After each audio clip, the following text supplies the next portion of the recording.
ہم پاکستانی دنیا کی بہادر ترین اور بدقسمت ترین قوموں میں سے ایک ہیں۔ تاریخ کے بدترین سیلاب میں ڈوبے ہوئے علاقوں کے دوروں کے دوران ایسے لاتعداد نوجوانوں کو ملا جن کی بہادری کے ساتھ ساتھ ان کی عاجزی نے مجھے حیران کر دیا۔ نوشہرہ کا وہ نوجوان مجھے کبھی نہیں بھول سکتا جس نے ایک دن میں 20 سے زائد لوگوں کو اپنی جان پر کھیل کر دریائے کابل کی بکھری ہوئی موجوں سے نکالا۔ اس دوران اسے ایک سانپ نے ڈس لیا، لیکن وہ اپنے کام میں مصروف رہا۔ اس کا جسم نیلا پڑ چکا تھا۔ علاقے کے نوجوانوں نے پیشکش کی کہ وہ اسے کندھوں پر اٹھا کر جہانگیرہ تک لے جائیں گے، لیکن اس نے کہا کہ اگر تم میرے ساتھ روانہ ہوگے تو اس شہر کے لوگوں کو کون بچائے گا؟ میں نے قوم کے اس گمنام ہیرو کا کیمرے پر انٹرویو کرنے کی کوشش کی تو اس نے بڑی عاجزی سے کہا کہ جناب، میں نے 10-15 لوگوں کو پانی سے نکال کر کوئی کمال نہیں کیا۔ جو آپ کی کشتی کے آگے پیچھے سانپوں میں تیرتے نوجوان ہیں، ان میں سے ہر کسی نے 30-40 لوگوں کی زندگیاں بچائی ہیں۔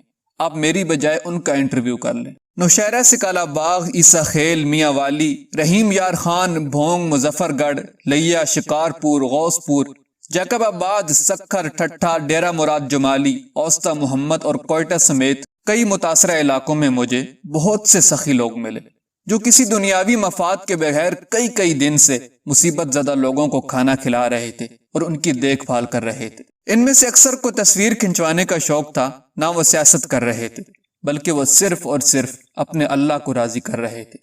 اگر سیلاب نہ آتا تو مجھے اس پاکستان سے ملاقات کا موقع نہ ملتا جو اس قوم کا کم از کم 70% ہے اور جو ہمارے ہاتھ بازو جیسی اہمیت رکھتا ہے۔ ایسے بہادر، عاجز اور سخی دل لوگوں سے ملاقات میری خوش قسمتی تھی، ورنہ جو یقین مجھے پچھلے 1 ماہ میں ملا ہے شاید اگلے 10 سال میں بھی نہ ملتا۔ میں نے نوشہرہ سے جو سفر شروع کیا تھا وہ 4 صوبوں میں جاری رہا، اور اس دوران فوج، پولیس اور FCC کے بہادر جوانوں اور افسران کی فرد شناسی بھی میرے یقین میں اضافہ کرتی رہی۔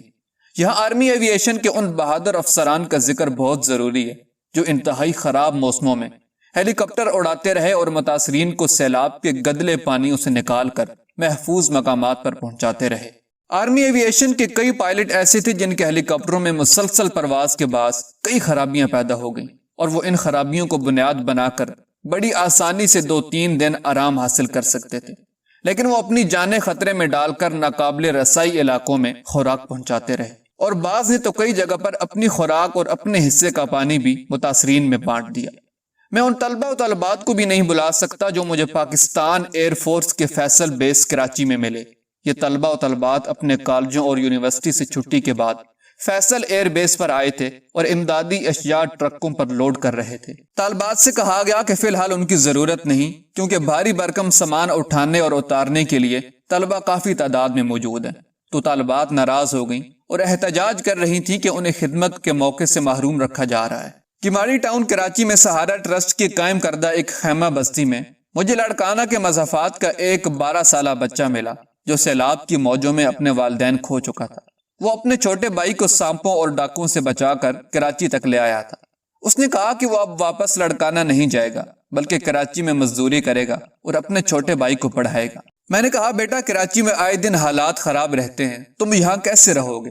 بچے نے تنگ کر جواب دیا کہ کراچی کسی کے باپ کی جاگیر نہیں، یہ شہر غریبوں کی ماں ہے، یہاں سب کو روزی ملتی ہے، تو اللہ مجھے بھی کراچی میں روزی دے گا اور میں اپنے بھائی کو پڑھا لکھا کر افسر بناؤں گا۔ اس بچی کی تعلیم و تربیت کی ذمہ داری گلوکار ابرار الحق نے لے کر پاکستان پر میرے یقین اور اعتماد کو مزید 4 چاند لگا دیے۔ پاکستان کی تاریخ کے بدترین سیلاب میں سے ایک بہادر اور بہمت قوم ابھر کر سامنے آ رہی ہے، لیکن بدقسمتی یہ ہے کہ اس سیلاب نے ہمارے حکمران طبقے کے سیاسی و اخلاقی دیوالیہ پن کو تبدیل نہ کیا۔ سیاسی قوت مصیبت کی اس گھڑی میں بھی اکٹھی نہ ہوئی، بلکہ کچھ لوگوں نے ماشاء اللہ کی بحث شروع کر کے فوج کے جوانوں اور افسران کی اس فرض شناسی پر پانی پھیرنے کی کوشش کی جو سیلاب کے دنوں میں ہم سب کے لیے فخر بن کر سامنے آئی۔ کیا دنیا میں آپ کو اتنی نڈر قوم ملے گی جسے پتہ ہے کہ خودکش بمبار اس کی جلوسوں میں دھماکے کرنے کے مواقع ڈھونڈ رہے ہیں، اور یہ قوم جلوس نکالنے سے باز نہیں آتی اور آئے دن 50-60 افراد کی جانوں کا نذرانہ پیش کر دیتی ہے؟ کیا آپ کو دنیا کی کسی اور ملک میں عمر چیمہ جیسے بہادر صحافی ملیں گے جنہیں پتہ ہے کہ انہوں نے سچ بولنا اور لکھنا نہ چھوڑا تو انہیں حیات اللہ خان اور موسیٰ خان کھیل کی طرح خاموش کر دیا جائے گا؟ جی نہیں۔